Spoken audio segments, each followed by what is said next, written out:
तरीके से domestic market के अंदर भी आपने देखा है। उसके मुख्तलिफ पहलू हैं। आप अगर देखें कि पाकिस्तान में कभी भी किसी एक साल के अंदर इतने ज़्यादा स्टार्टअप्स को इंटरनेशनल फंडिंग नहीं मिली है जितनी आपने पिछले 6 माह के अंदर देखी है। यके बाद दीगरे पाकिस्तान के डेवलप किए हुए नौजवानों के डेवलप किए हुए जो स्टार्टअप्स हैं उनको इंटरनेशनल रिकग्निशन मिल रही है और सिर्फ ज़ुबानी जमा खर्च नहीं हो रहा, पैसा मिल रहा है उनको अपने बिजनेस डेवलप करने के लिए, तो वो एक बड़ी खुशाइन चीज़ है। दूसरी चीज़ जो है कि ये जो एक्सपोर्ट आपको बहुत बड़ी नज़र आ रही है, इसके अंदर बहुत बड़ा किरदार हमारे फ्रीलांसर्स का है। पाकिस्तान इस वक्त फ्रीलांसर्स यानी वो जो इनफरादी तौर पे नौजवान काम कर रहे हैं और अपनी सर्विसेज प्रोवाइड करते हैं, सिर्फ पाकिस्तान की कंपनीज़ को नहीं बल्कि दुनिया की कंपनीज़ को। और पाकिस्तान की इस वक्त नौजवानों की जो फ्रीलांसर कम्युनिटी है वो दुनिया की 5वीं सबसे बड़ी कम्युनिटी बन गई है। तो ये तो इनकलाब जो है इसको लीड ही नौजवान कर रहे हैं। असद साहब ये बताइएगा, साथ चल रहे हैं इसमें नौजवान भी घबराने लगे, क्या कहेंगे नौजवानों के लिए कि उनके लिए बेहतर मौके होंगे, रोजगार के, जैसे आपने कहा था कि नौकरियां मिलेंगी। नौजवान तो बहुत ज़्यादा तालीम याफ्ता है, डिग्रियाँ लेकर भी, लेकिन नौकरी का कोई नज़र नहीं आ रहा। अच्छा, ये अभी तक जो है इस हुकूमत के आदादोशुमार जो इशू हुए हैं एम्प्लॉयमेंट के, रोज़गार के, वो हुए थे 2018-19 का, और उस वक्त भी हम यही सुनते थे कि तबाह हो गए और बर्बाद हो गए और ख़त्म हो गए। तो जब आदादोशुमार निकले तो पता चला 23 लाख नौकरियों का इजाफा हो चुका था, जिसके अंदर मुख्तलिफ सेक्टर्स हैं। और उसकी वजह मैं आपको बता दूं बड़ी सादा सी है। हमने तरजीह दी है उन सेक्टर्स को जहां सबसे ज़्यादा रोज़गार के मौके होते हैं। वो कौन से जी? पाकिस्तान में सबसे ज़्यादा रोज़गार है ज़राअत के अंदर।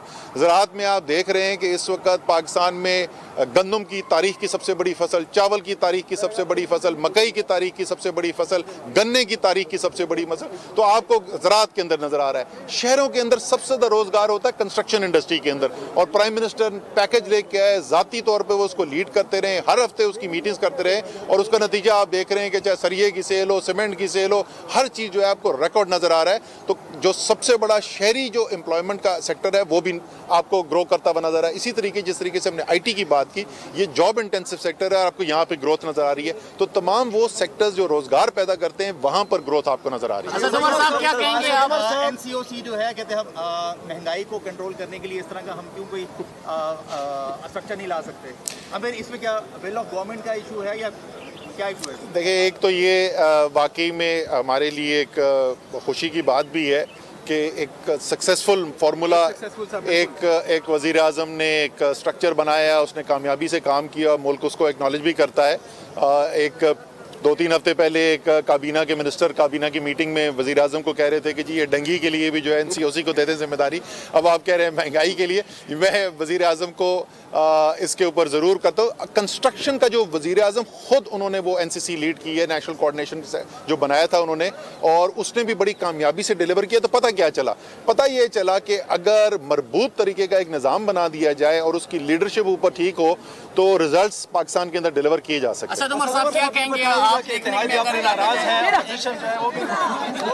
असद उमर साहब आप क्या कहेंगे इस हवाले से? क्या कहेंगे IMF के साथ जो है डील अभी ताख़ीर का शिकार हो चुकी है, अभी तक पैसे नहीं आए, जिसकी वजह से डॉलर के ऊपर प्रेशर आ रहा है। आप ही वज़ीर ख़जाना रह चुके थे, उस टाइम भी डील थोड़ी लेट हुई, डॉलर महंगा हुआ था, अभी फिर डॉलर 176-177 पे चला गया है। सऊदी अरब के साथ जो 3 अरब डॉलर आने थे वो भी नहीं आए, जिसकी वजह से डॉलर शूट कर दिया। क्या कहेंगे आप, इस कब डील हो रही है और कब पैसे आ रहे हैं? अच्छा, डील के ऊपर तो आपको वज़ीर ख़जाना ही बता सकते हैं, शौकत तरीन साहब आपको बता सकेंगे कि एग्जैक्टली क्या सूरत हाल है। लेकिन जहाँ तक ज़खायर का ताल्लुक है, पाकिस्तान की तारीख़ के सेंट्रल बैंक के हाईएस्ट इस वक्त फॉरेन एक्सचेंज रिजर्व्स हैं जो पिछले 1-1.5 माह से हमारे पास हैं। तो ज़खायर की कमी कोई नहीं है। अच्छा, सदवर साहब ये बताएगा, अपोजिशन एक मरतबा फिर इकट्ठी हो गई है, इत्तेहादी भी आपसे नाराज़ है, तो हुकूमत का क्या बनने जा रहा है? अच्छा, ये कहानी जो है ना, ये कहानी हर 3 महीने के बाद शुरू होती है, और हमें हर 3 महीने के बाद यही बताया जाता है कि हुकूमत जो है वो ख़त्म होने वाली है और बस अभी गए और इमरान खान वो जाने वाले हैं।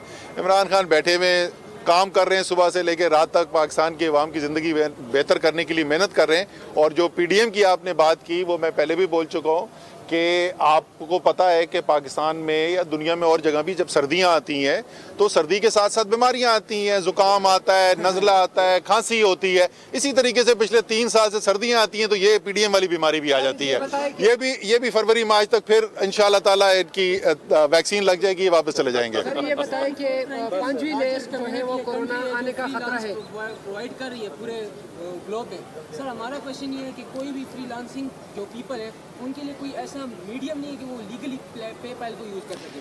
थर्ड पार्टी रास्ते यूज़ किए जा रहे हैं लेकिन उसका फ़ायदा नहीं है क्योंकि थर्ड पार्टी जो प्रोवाइडर्स हैं वो ही पैसा मतलब सही। मैं सवाल समझ गया। देखिए ये वाकई में एक इशू है। हम उस एक निजी कंपनी को मजबूर तो नहीं कर सकते आने के लिए। हमने राब्ते भी किए, अगर आपको पता हो मैंने इसके ऊपर स्टेटमेंट्स भी दी थी जब मैं फाइनेंस मिनिस्टर था, उस वक्त हमने कोशिश भी की थी। लेकिन हो क्या रहा है, हो ये रहा है कि हमारे अपने एक तो पेमेंट सिस्टम जो है स्टेट बैंक ऑफ पाकिस्तान ने पहला ऑथराइज भी कर दिया है। उसके अलावा दुनिया में जो सबसे ज़्यादा जिसका वॉल्यूम है वो है एंट फाइनेंशियल, ये जो जैक मा की कंपनी है। और वो कंपनी अब पाकिस्तान में, उसकी जो पेरेंट कंपनी है वो पाकिस्तान में आ चुकी है, वो ऑपरेट कर रहे हैं। और हमारी उम्मीद ये है कि जल्द ही ये पेमेंट सिस्टम जो है वो भी उनका डिजिटल जो है वो अवेलेबल हो जाएगा और उससे नौजवानों को फैसला होगा। आखिरी चीज़ मैं सिर्फ ये बता दूँ, ये नहीं मेरे दिल के करीब का सवाल पूछा उन्होंने कि कहीं ये खतरा तो नहीं है कि दोबारा जो है वो बढ़ जाएगी, ये कोरोना दोबारा बढ़ सकता है। बिल्कुल बढ़ सकता है जब तक हमारी बड़ी तादाद में आबादी जो है उसको वैक्सीन नहीं लग जाती। खैबर पख्तूनख्वा की हुकूमत ने अच्छा काम किया, अभी रिसेंटली पंजाब ने बड़ा ज़बरदस्त काम किया है। अभी खैबर पख्तूनख्वा की हुकूमत जो है वो भी एक मोबाइल वैक्सीनेशन की कैंपेन चलाने वाली है। और जल्द से जल्द मैं सारे लोगों को अपील भी करूँगा, जितनी जल्दी वैक्सीन लगवाएंगे उतनी जल्दी ये ख़तरा ख़त्म होगा। बहुत वफाकी वज़ीर मनसूबाबंदी असद उमर पेशावरिया से गुफ्तगू कर रहे थे। आगे बढ़ते हैं। मुशीर ख़जाना शौकत तरीन का कहना है कि मुल्क में IT का